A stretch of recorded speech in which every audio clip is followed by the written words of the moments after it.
ആദ്യത്തെ അക്കോർഡ് ഫെയിലായി, രണ്ടാമത്തെ അക്കോർഡ് വാങ്ങിച്ചിട്ട് വാങ്ങിച്ച സസ്പെൻഷൻ കമ്പോണൻസ്, ക്ലച്ച്, അങ്ങനത്തെ ലോവർ ആം ഇതൊക്കെ പുതിയ അക്കോർഡിലോട്ട് കയറ്റി. കുറച്ച് നാൾ മര്യാദയ്ക്ക് ഓടാൻ തുടങ്ങി. ഒരു 2 മാസം പോലും ആയില്ല, നോക്കിയപ്പോഴത്തേക്ക് തറയിൽ പതുക്കെ ഇങ്ങനെ ഓയിൽ വീഴാൻ തുടങ്ങി. നോക്കിയപ്പോൾ പവർ സ്റ്റിയറിംഗ് ഓയിൽ. എൻ്റെ മനസ്സങ്ങ് ഇടിഞ്ഞു പോയി ഗൈസ്.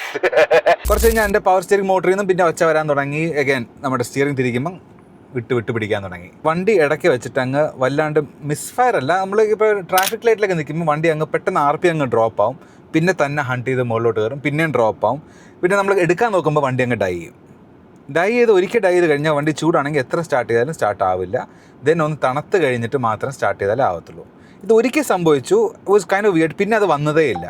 പിന്നെ ഒരു 3 ആഴ്ച കഴിഞ്ഞ് മൂവാറ്റുപുഴ ജംഗ്ഷനിൽ വെച്ച് ആ ട്രാഫിക് ബ്ലോക്കിൻ്റെ ഇടയ്ക്ക് വെച്ചിട്ട് പിന്നെ ഓഫായി.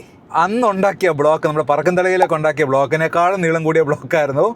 ആൾക്കാരും ബഹളമായി, ചീത്തയായി, പോലീസുകാർ വന്നു. ലാസ്റ്റ് നാട്ടുകാരൊക്കെ കൂടെ ഹെൽപ്പ് ചെയ്ത് തള്ളി ഒരു സൈഡിലോട്ട് വണ്ടി നീക്കി. പിറ്റേ ദിവസം തന്നെ നമ്മൾ വർക്ക്ഷോപ്പിൽ കൊണ്ടുപോയി നോക്കിയപ്പം എന്തോ ഒരു വാക്യൂം ലീക്കാണ്. ആ ഒരു AC ഓൺ ചെയ്യുമ്പോഴത്തേക്ക് ആ ഒരു RPM അതിൻ്റെ എന്തോ ഇഷ്യൂ ആണ്. അപ്പം കണ്ടമാന ഹോസുകൾ എന്തൊക്കെയോ സാധനങ്ങൾ മാറി. എന്നിട്ടും അത് മാറി. അത് എപ്പോഴും പ്രശ്നം എന്ന് വെച്ച് കഴിഞ്ഞാൽ ഇത് ഒരു റെക്കറിങ് സാധനം അല്ല.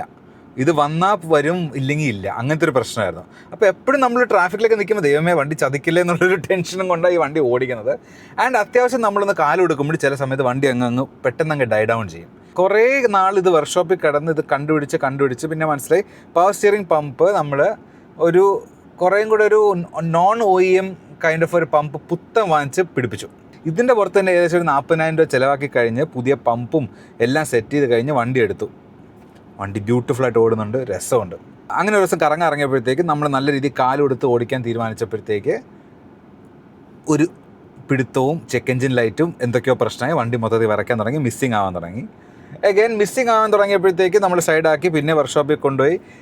ഇതങ്ങ് തീരാത്തൊരു കഥയാണ്. അപ്പോഴത്തേക്ക് എൻ്റെ മനസ്സങ്ങ് മടുത്തു ഈ വണ്ടിയും കൊണ്ട്. ആൻഡ് ഇതും കഴിഞ്ഞ് പോകുന്ന വഴിക്ക് സ്റ്റിയറിങ് ഫുൾ ടൈറ്റായി. ഷോറൂമിൽ പോയിട്ട് ഒരു കാര്യമില്ല, അവന്മാർക്ക് ഈ അക്കോർഡ് എന്താണെന്ന് പോലൊരു പിടിയില്ല. സോ അതൊക്കെ കൊണ്ട് ലാസ്റ്റ് എനിക്ക് മടുത്തിട്ട് ഞാൻ ഇതാർക്കും OLX-ലിട്ട് അല്ലെങ്കിൽ ഫേസ്ബുക്ക് മാർക്കറ്റ് പ്ലേസിലിട്ട് വിൽക്കുന്നു ഞാൻ തീരുമാനിച്ചു. എന്നെ പോലെ ആരെങ്കിലും വിചാരിക്കും ഇത് ചെറുതായിട്ട് ശരിയാക്കി നമുക്ക് എൻജോയ് ചെയ്യാമെന്ന് പറഞ്ഞ് വാങ്ങിച്ചു കഴിഞ്ഞാൽ അത് അവരുടെ ഫിനാൻഷ്യലി റൂയിൻ ചെയ്യുന്നൊരു കാര്യം. അതാണ് ഞാൻ അത് ചെയ്തില്ല. ഞാൻ Cars24 വിളിച്ചു. അവർ വന്ന് വണ്ടി അനാലിസിസ് മൊത്തം ചെയ്തിട്ട് ടോപ്പ് ടു ബോട്ടം ചെയ്തിട്ട് അവർ ബെസ്റ്റ് പ്രൈസ് എനിക്ക് തന്നു ഓഫ് ₹71,000. യെസ്, ഞാൻ വില നോക്കിയില്ല. ഞാൻ ആക്ച്വലി അവരുടെ തലയിൽ അങ്ങ് എടുത്തുകൊണ്ട് പൊക്കോന്ന് പറഞ്ഞ് ഞാൻ എടുത്ത് കൊടുത്തു. പക്ഷേ ഞാൻ ചെയ്ത അലോയ് വീലും ബാക്കി കാര്യങ്ങളൊക്കെ ഞാൻ ഊരിയിട്ട് അത് സെപ്പറേറ്റ് പറ്റും. വണ്ടിക്ക് കംപ്ലയിൻറ്റുകളുണ്ടായിരുന്നു. അവർ കംപ്ലയിൻറ്റ് അറിഞ്ഞുകൊണ്ടാണ് Cars24 വാങ്ങിച്ചിട്ടുള്ളത്. അപ്പോൾ എനിക്കൊരു കുറ്റബോധമില്ലായിരുന്നു.